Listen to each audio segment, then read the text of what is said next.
Muy buenas tardes. Mi nombre es Diego Herrera. Pertenezco a la Facultad de Ingeniería Industrial de la Universidad de Guayaquil. El tema que voy a presentar hoy es sobre la normalización y clasificación de los metales ferrosos. Comencemos.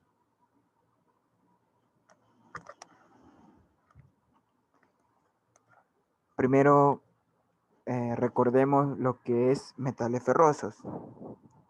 Podemos decir que son los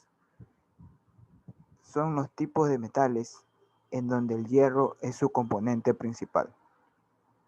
Esta es la principal característica que los difiere de los metales no ferrosos, donde el hierro no es el componente principal. Ahora, nos vamos a centrar en lo que la clasificación de los metales férricos y en su caso de las aleaciones ferrosas. Sabemos que el hierro puro tiene muy pocas aplicaciones técnicas, debido a que sus propiedades son muy deficientes. Pero si lo combinamos con pequeñas cantidades de carbono, un no metal, mejora notablemente sus propiedades.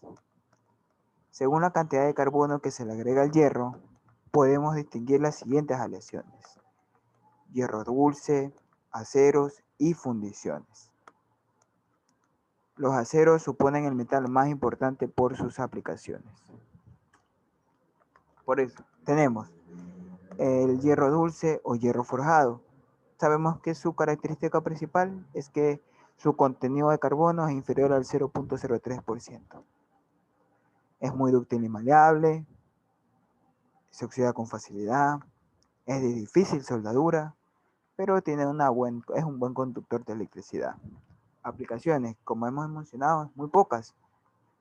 En algunos casos se utiliza para aplicaciones eléctricas, por lo que hemos mencionado, es un buen conductor de electricidad. Y en los núcleos de electroimanes. Ahora, los aceros. Un contenido de carbono entre 0.03 y 1.76%. Entre sus propiedades, tienen excelentes propiedades. Por ende, el acero es el más utilizado de lo que es en el plano industrial.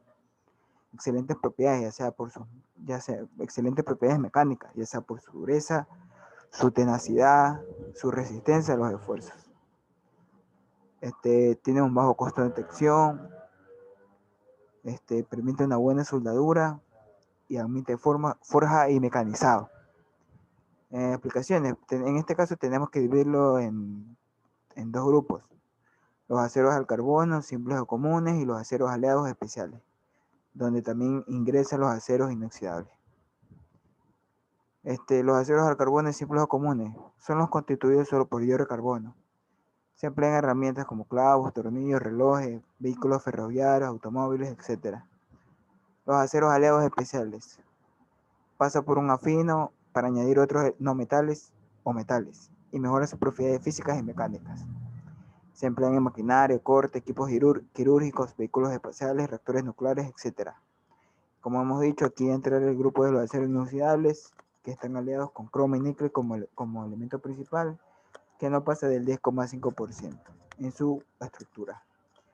En estas últimas décadas, los aceros inoxidables han tomado muy fuerte en la industria y cada vez son los materiales que están constituidos por este tipo de aleación. Fundiciones.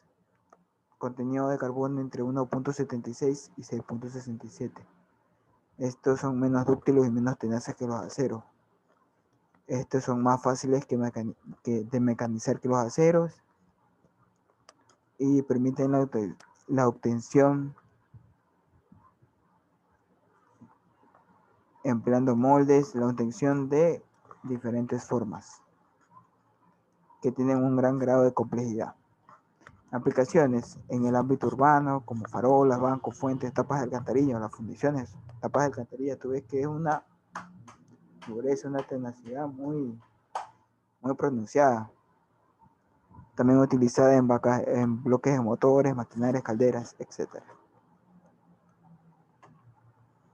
En este caso, como hemos mencionado, el acero es el más importante en el grupo de los metales ferrosos, aleaciones ferrosas.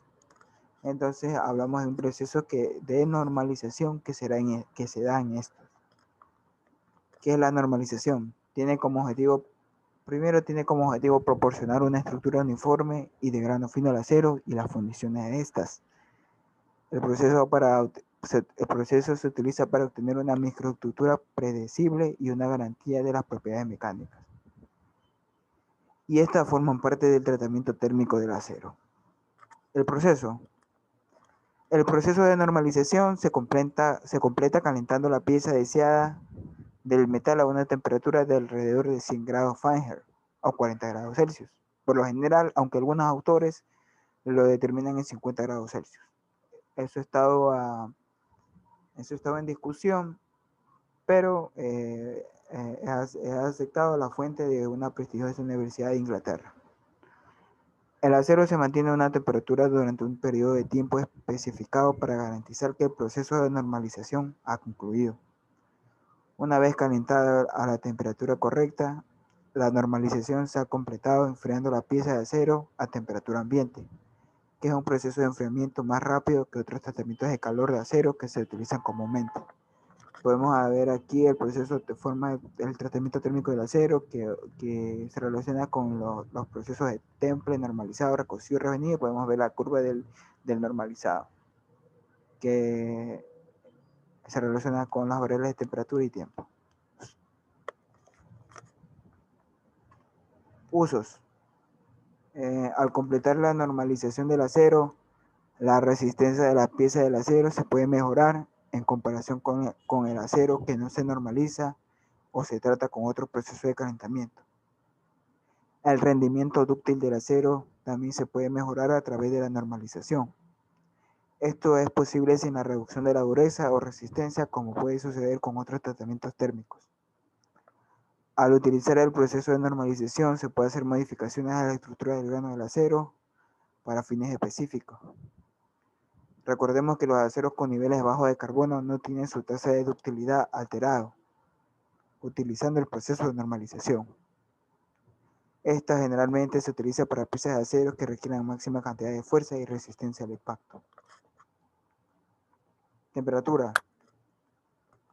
En el aspecto de temperatura, el uso del proceso de normalización se basa en el conocimiento de las temperaturas críticas superiores e inferiores de los diferentes tipos de acero. Ahí entra el estudio y la experiencia del campo que se dedica a esto en el plano industrial. La temperatura crítica superior del acero es la temperatura a la que el metal se convierte en una estructura sólida y permite que los átomos de carbono y el acero dentro del metal se unan entre sí para formar estructuras más resistentes. Cada pieza de acero tiene tanto una temperatura crítica inferior, que se refiere a la temperatura a la que las alteraciones en la estructura y el tamaño del grano empieza, también como una temperatura crítica superior, que es el punto donde se completa el proceso. Para ser calificado como un proceso normalizado finalizado, el acero debe asumir una estructura cristalizada antes de enfriamiento, de acuerdo con el ASM Internacional, que es una entidad especializada en el proceso térmico del acero, elaboración, desarrollo y análisis del mismo. Podemos ver las diferentes temperaturas del normalizado, ya sea en su punto inferior crítico o superior crítico. Tratamiento. El proceso de normalización se confunde a menudo con el proceso de tratamiento térmico similar conocido como el recocido. ¿Qué podemos decir de diferencia? La diferencia entre los dos es menudo pequeña.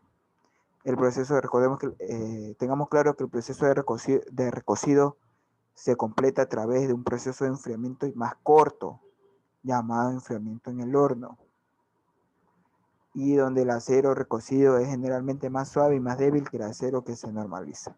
Esa es la diferencia principal que podemos mencionar. Beneficios.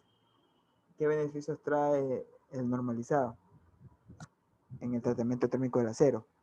Tras el forjado, la laminación en caliente o la fundición, la microestructura de un acero es a menudo poco homogénea y formado por cadenas de gran tamaño y componentes estructurales indeseables como vainita y carburos.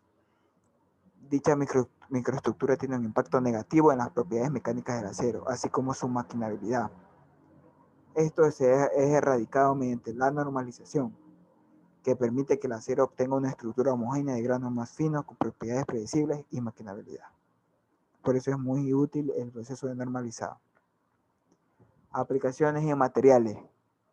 La normalización se utiliza principalmente en aceros al carbono y aceros de baja aleación para normalizar las estructuras tras el forjado, la laminación en caliente o la fundición. Detalles del proceso. Durante la normalización del material se calienta a una temperatura aproximadamente equivalente a la temperatura de endurecimiento, que oscila entre los 800 y 920 grados Celsius. A esta temperatura se forman nuevos granos austenísticos. Austenístico, recordemos que viene de austenita, que es un principal constituyente del hierro. Los granos austenísticos son mucho más pequeños que los granos ferríticos. Ferríticos, recordemos que también es un constituyente del hierro. Tras el calentamiento y un tiempo de inmersión breve, los componentes se enfrían liberalmente en el aire, gas. Durante este enfriamiento se forman nuevos granos ferríticos con un tamaño de grano refinado. Muchas gracias. Esto ha sido mi presentación sobre la normalización en metales ferrosos, especialmente la aleación del acero y la clasificación de los metales ferrosos, incluidas sus aleaciones ferrosas. Muchas gracias.